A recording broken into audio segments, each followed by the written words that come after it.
So, welcome everybody to the new ideas from the Weltkulturen Museum. Welcome Tina Makereti. Welcome Hamish, Clayton. What I would like to do is to give in German language a short introduction to both writers and their works. And then I will switch over to English language. Tina Makereti unterrichtet Live Writing und sie ist eine Autorin von Kurzgeschichten, die schon in einigen Magazinen und Anthologien erschienen sind und mit denen sie einige Preise gewonnen hat. Ich möchte hier einige Magazine aufzählen, sind New Zealand Listener, Who Ya Short Stories 8, Hue and Cry 4, Turbine 8. Nachdem sie ihren MA in Creative Writing beendet hat, hat sie 2009 den Who Ya Publishers Best Story Award für die beste Short Story written in English gewonnen. Und sie hat gerade einen PhD eingereicht, wartet noch auf ihre Prüfung, also drücken wir erst schon mal ab jetzt immer stark die Daumen. Ihre erste Sammlung von Kurzgeschichten, Once Upon a Time in Aotearoa, wurde 2010 veröffentlicht und damit hat sie den Maori Book Awards gewonnen. Ihre Kurzgeschichten sind ganz faszinierende, absolut geistreiche, pointierte Verschmelzungen mythologischer Figuren mit Menschen im modernen Leben. Handlungen aus der Maori-Mythologie werden in die heutige Zeit versetzt. Götter und Heroen agieren in einem modernen Alltag ganz menschlich, mit ganz menschlichen Gefühlen und Motivationen. Und alle Geschichten versprühen magische Atmosphäre und letztendlich spricht aus ihnen wie aus den alten Mythen eine ganz zeitlose Weisheit.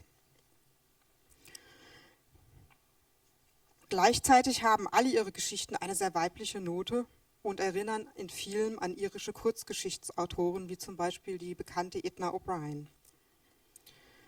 Hamish Clayton hat Anglistik und englische Literatur an der Victoria University of Wellington studiert, startete seine Karriere zunächst als Maler und kam dann während seiner Studien zum Schreiben von Kunstkritiken und Rezensionen und wurde darüber zum Schriftsteller. Er hat mit seinem Debütroman gerade einen Preis gewonnen, den New Zealand Society of Authors Best First Book Award for Fiction.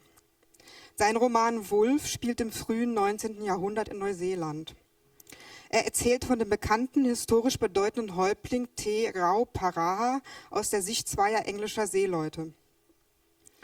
Es geht um einen eigentlich historischen Vorfall von 1830, in dem Captain John Stewart von der Brig Elizabeth ein Abkommen mit Te Rao Paraha schließt und eine Kriegergruppe von Kapiti Island zur Banks Peninsula übersetzt, lockt die dortige Häuptlingsfamilie aufs Schiff, entführt sie, während Te Rao Paraha und seine Krieger dessen Ansiedlung überfallen können.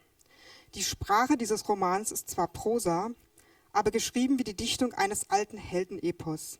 Am Anfang und am Ende steht ein altenglisches Gedicht, das Gedicht Wolf, das in seinen verschiedenen Übersetzungsversionen unterschiedlich interpretiert werden kann. Es ist, als ob hier diese altenglische Geschichte sich in der neuseeländischen Erzählung wiederholt. Okay, what I would do first is to pay you both compliments for your writings, because not being a publisher, the least thing I can do is to express my joy and my pleasure while reading your works.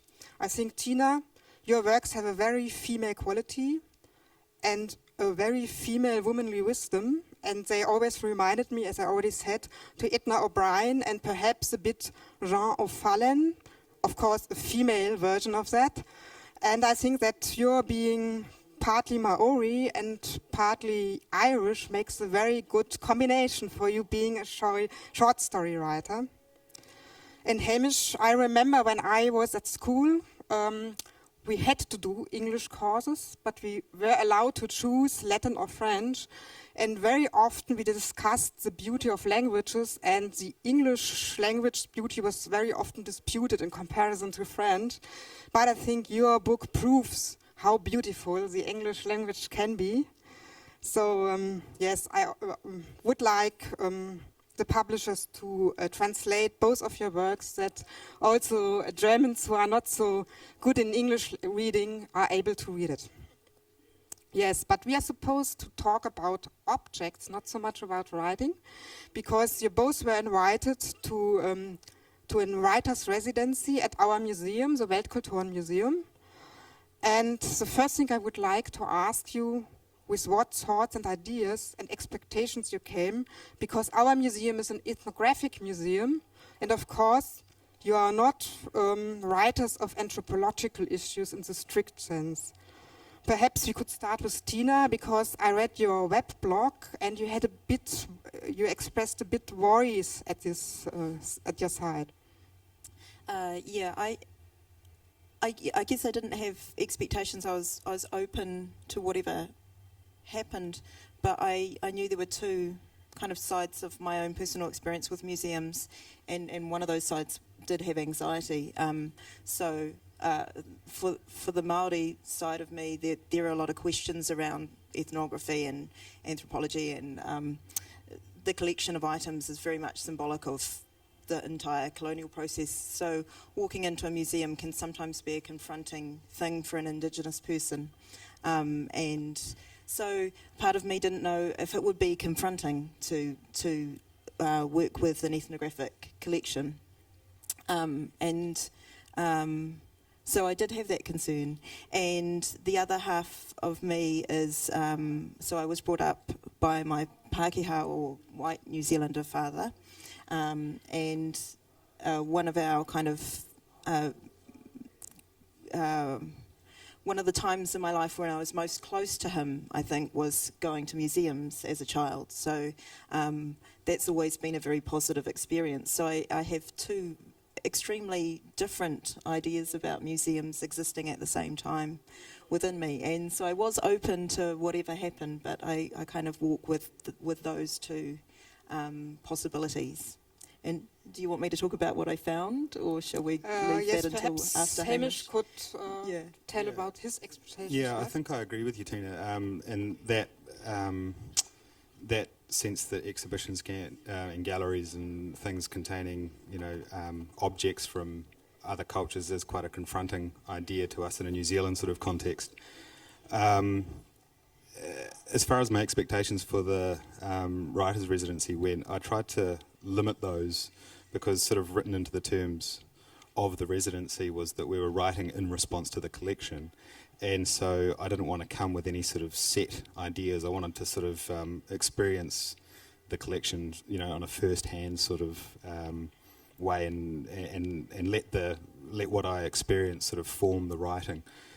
So yeah, it was sort of an interesting mix, trying to sort of suspend your own perhaps prejudices that you might have about coming to a museum in Europe with objects from our part of the world. Yeah, I must admit I had expectations before you came as well, because I'm the curator of the Oceanic department, and I always racked my brain, what can I give them? What will I tell them? And how they are writers, how can they work in a collection? And I know that you both are also authors who do fictional writing. You write art critics, and Tina did some pieces, at least which were non-fictional. And so I thought that probably you would not write a story or a novel about the collection, but would start with art writing and art critique. But somehow I find that was not really true. Something else came out of this work at the museum. Perhaps, Tina, you could talk about what you really found when you came. I absolutely intended to write non-fiction, and I think that will still come. But right from the beginning, when I found out about the project and I was invited, and it began a very long process of thinking, and a certain story did come to me, but there was a missing piece in the story. So it was not until I could go to the collection and you actually gave me a story that fit within my story. And so so that kind of process of, yes, there are objects and we look at the objects, and I even did some little drawings. I'm not an artist or anything, but I just did to kind of get inside the object and understand it a bit. But that object didn't mean, I mean, I looked at it and I thought, that's really interesting and quite beautiful, but it didn't mean any as much to me until I had the story that you told me about, which was from the Sepik River in Papua New Guinea. That object became alive in a way that could speak to my fiction. And so, yeah, fiction has come as well as non-fiction. Yes. Yeah. I had the feeling too that actually what we did was swapping stories Yes. about the objects. I think, Hamish, we just started when we entered the collection first. We just started to talk about how objects should be represented. Did you also have the feeling that we somehow traded in stories? Sorry, can you say That again? we somehow traded in stories? Yeah, that was one of the great things about coming to the collection and being shown around by you, was all the stories that you attach to them. And I think that suits me as a fiction writer because, stories sort of work as a, they're objects as well, and they sort of help cultural translations and things. And so, yeah, I found that really fascinating. Like Tina, though, and Tina and I have spoken about this when we've been sharing the residency, I came with expectations, well, not really, tried to limit the expectations of how it might inflect my fiction, and I was just sort of expecting to write an essay, like you say, from an art historical sort of perspective. But since I've been here, I've found that, it's filled this gap that I've had in this novel that I've been working on for about a year or so now, and that's sort of, I don't know, I suppose that gets to the heart of what you do as a fiction writer. You can't sort of help it. You're always sort of translating the factual stuff into fiction, and I think that's sort of the power of storytelling, and that's what I've found here. I read your books before you came, and then we started to talk, going through the collection, started to talk, and I read your books again. And then I somehow realized that the story and the objects is always there in both of your works. And with Tina, in your stories, in your short stories, the story as a myth, for example, is very often used like a comforting object. There's even one story where one sister tells stories to the other just as a remedy to depression and fear. And perhaps you would like to read from the story now.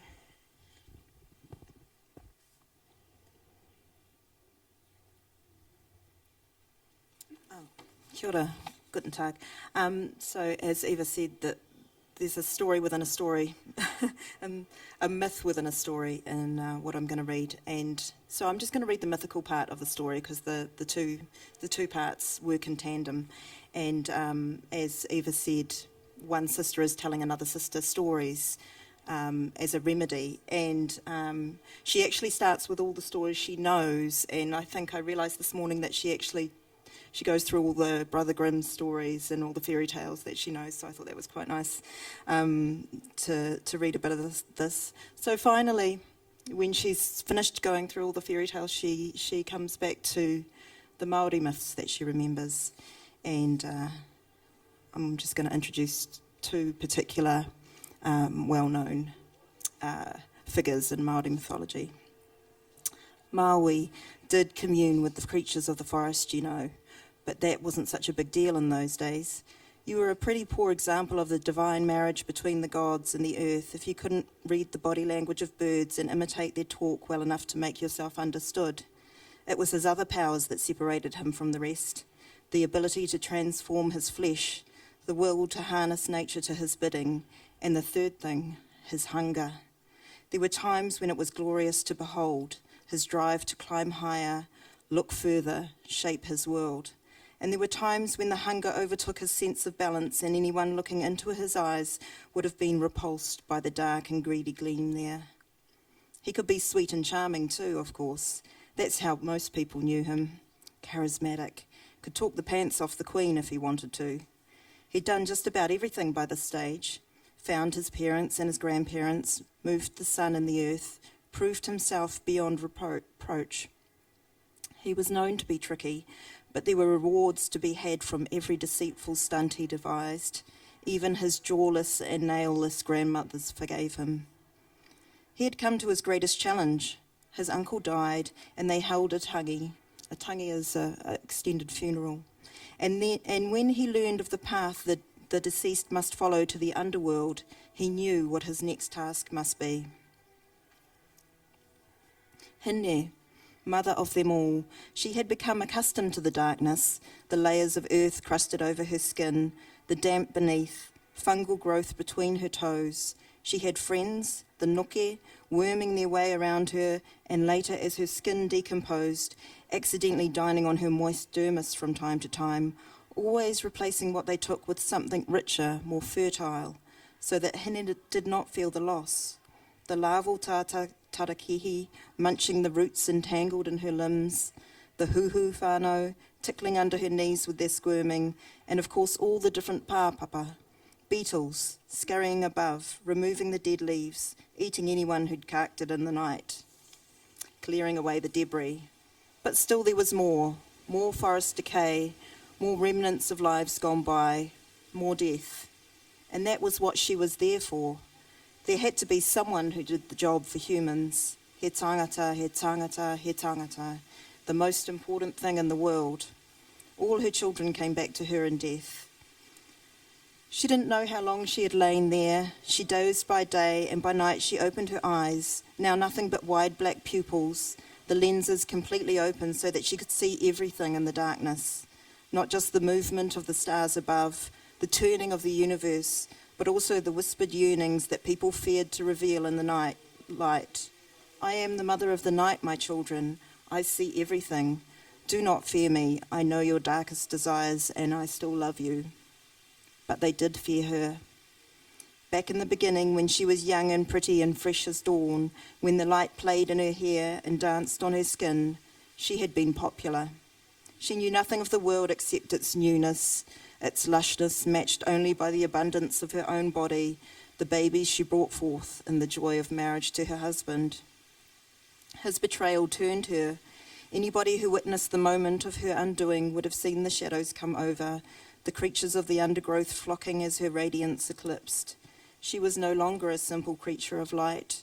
The knowledge of all darkness engulfed her, and realizing how lonely it was there, she decided to stay and wait for the arrival of her children. Whether they liked it or not, they would arrive. It was the inevitability of this that had led her to take her place in the dank underworld. But as time passed, she became comfortable there. The crumbling soil beneath her nails and in the hollows of her ears were part of her now. Roots sometimes grew into her flesh and out again. Cycles of birth and death and rebirth played themselves out in the curve between her neck and her collarbone. She expanded, grew roots of her own, and welcomed generations of grandchildren to their resting place. Though fearful, most accepted her as the true mother of darkness, and were grateful for her presence as they dispatched their beloved. Some were not. In this final category was Maui. Thank you. Thank you, Tina. Listening to you gives me the feeling that in the ancestral stories, there are just the same feelings expressed like in your short stories when it comes to the modern setting. Hamish, in your novel, the main character is a storyteller, and he gives stories like gifts or presents, and you have wonderful sentences there, we enjoyed Carol's stories, his tendency to pull them suddenly from hidden pockets like card tricks beside the fire. So for me, the story is treated like an object which is given as a present, but you also write about objects in your novel, and perhaps you could read a passage.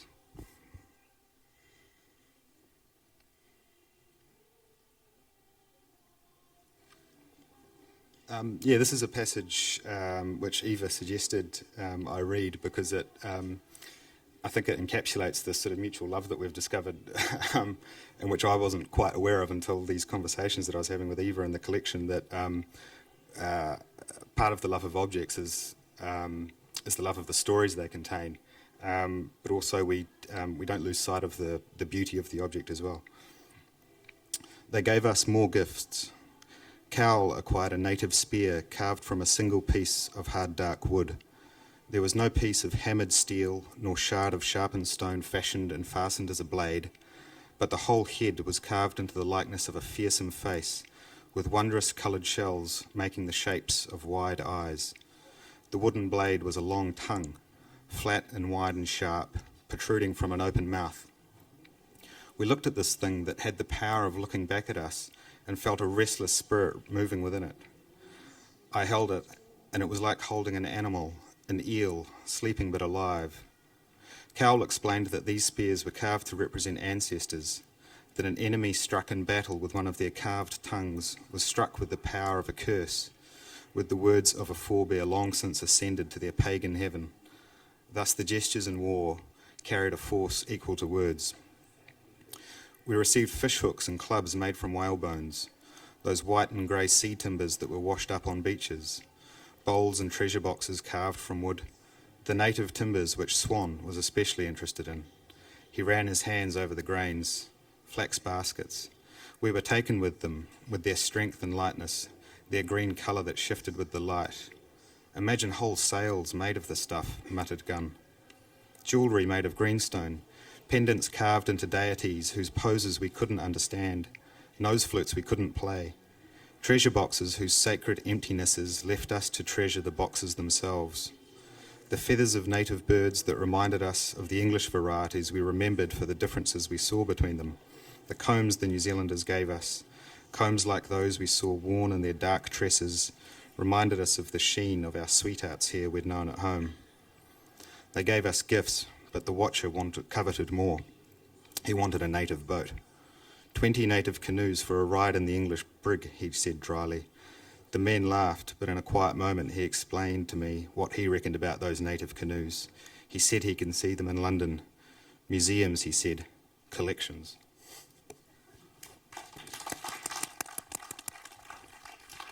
This passage always makes me thinking about the collection I'm the curator for and about the history of the objects. But perhaps because language and the beauty of language is such an important element in your writing, I would like to talk about oral traditions as well. I mentioned it to you yesterday on your panel and asked you about your relationship to oral tradition. Hamish, in an interview, you said, my way into creative writing is through voice and impression. Perhaps you could say a few sentences about that. For those that, probably most, haven't even looked at this novel, but the initial sort of structure of it is that it retells this historical incident which actually happened, but it does so through using the events of a 10th century Anglo-Saxon poem. And so the lilt of the language that I was sort of going for, on the one hand you want it to paint something very authentic and beautiful, because New Zealand is such a strikingly beautiful place, but on the other hand that oral tradition that I was sort of tapping into as well was that the kind of Anglo-Saxon poetical rhythms and that you see in for instance Seamus Heaney's translation of Beowulf and things like that. And so it was quite a tricky balancing act, trying to on the one hand get these characters approximating something of, or evoking an experience of 19th century New Zealand in convincing terms, but also doing so through a much earlier sort of oral tradition. And Tina, in your stories, there are lots of creation myths by the Maori. It's very important for you. What are your relationship to oral tradition?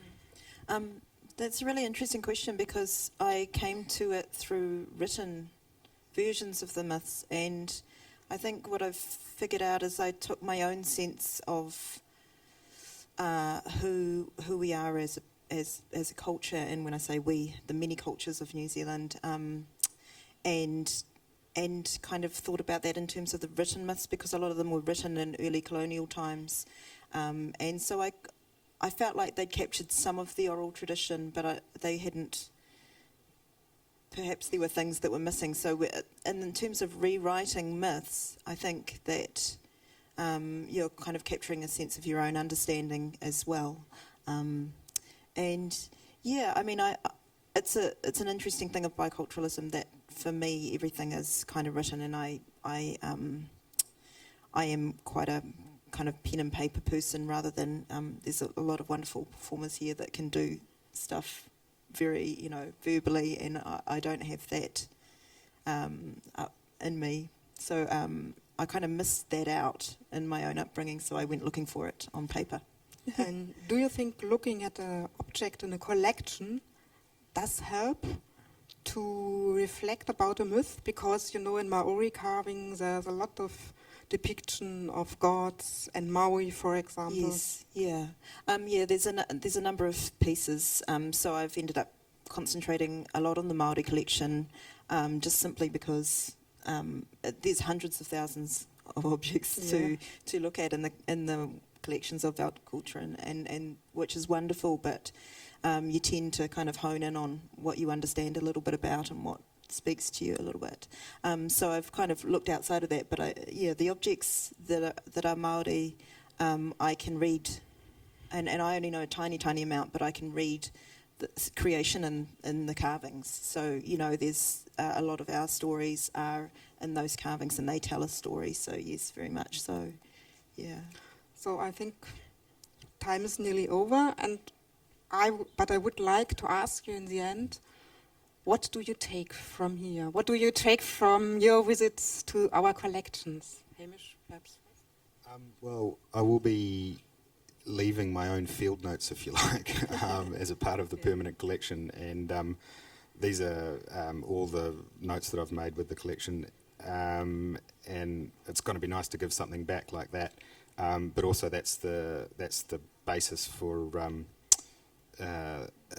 one or two chapters in the novel that I'm working on, and I had no idea how this gap in this novel was going to be filled, and so it's really nice that it's been able to be filled here.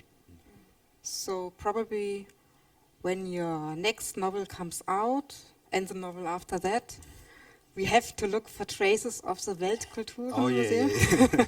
Go to the acknowledgements page first. And Tina, I know a bit more about what you take from here because you already did the story with the story I gave you from the Sepik River. But what's your idea of incorporate our museum's collection in your writing?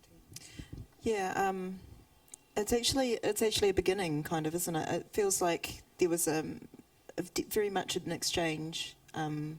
Like I'm taking away as much as, I'm going to leave some stories, but I feel like I've been given so much and looked after so well. So I don't know if I'm answering the question very well, but yeah, I think there could be into the future things come out that started with this relationship. Yeah, I think we could go on for ages, but you still have the opportunity to hear more about the residency in the Weltkulturen, because there will be a panel on our Text and Culture Marathon on Saturday in the Weltkulturen Museum. So I would say whoever is curious about, and wants to hear more should visit us on Saturday. And thank you very much to Hamish and Tina. Thank you.